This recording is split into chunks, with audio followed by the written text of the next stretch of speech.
She told me those words on the night I asked her to marry me. I had spent weeks planning the proposal, saving money for a ring I thought she would love, and rehearsing what I wanted to say. When she said, yes, my heart leapt, but then her smile faded, and she added those devastating words, I'll marry you, but first I want one last night with my ex. At first, I thought she was joking. I laughed nervously, waiting for her to take it back. But she didn't.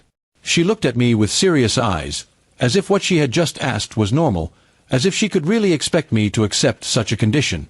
My stomach twisted, and my hands trembled. I asked her why. Why would she even want that? She sighed, saying that her relationship with her ex had never truly ended in her heart. She told me she needed closure, one last night to say goodbye properly. She swore it didn't mean she didn't love me.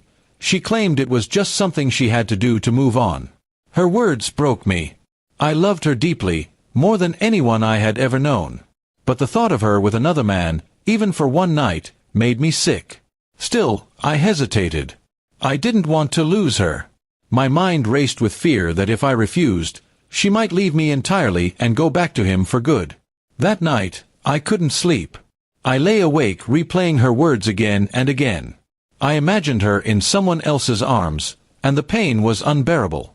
Yet my heart was weak, chained to her promises of a future together. I convinced myself that maybe, just maybe, if I let her do this, she would come back fully mine. The next morning, I tried to talk sense into her. I told her that marriage should begin with trust, not betrayal. I begged her to reconsider. She listened quietly, holding my hand, but in the end she only repeated that if I truly loved her, I would understand her need. Days passed, and I became a shell of myself. I couldn't eat, couldn't work, couldn't think straight. I kept looking at her, wondering how I could marry someone who was willing to hurt me like this. I saw the selfishness in her eyes, but also the power she had over me. She knew I loved her too much to walk away easily. Finally, she made her move. One evening, she told me she was going out. I didn't need to ask where. My heart already knew. I sat at home in silence, staring at the engagement ring I had given her. Every tick of the clock cut into me like a blade. I imagined everything happening in that room with her ex, and it destroyed me. When she returned in the morning, she acted casual, even cheerful. She kissed my cheek and told me she was ready to be my wife now, as if nothing had happened. Her words felt like poison. She had crossed a line that could never be repaired, and yet she expected me to carry on as though it didn't matter. I looked at her differently then. The woman I thought was my soulmate now seemed like a stranger. She had chosen her desire over my dignity, her closure over my love. Something in me hardened that day.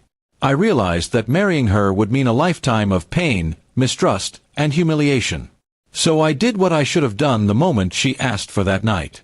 I told her it was over. She laughed at first, thinking I was bluffing. But when she saw the finality in my eyes, her smile faded. She begged, she cried, she even promised that what happened meant nothing. But I was done. Walking away was the hardest thing I've ever done. Every step felt like tearing a piece of my soul out of my chest.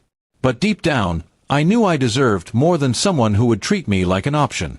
Love without respect is not love, it's a chain. Now, months later, I still feel the ache, but also the freedom. I learned that real love doesn't ask for conditions that shatter trust. And though I lost her, I kept something far more important, my self-respect. Because in the end, I realized one truth. If someone truly loves you, they would never ask for one last night with someone else.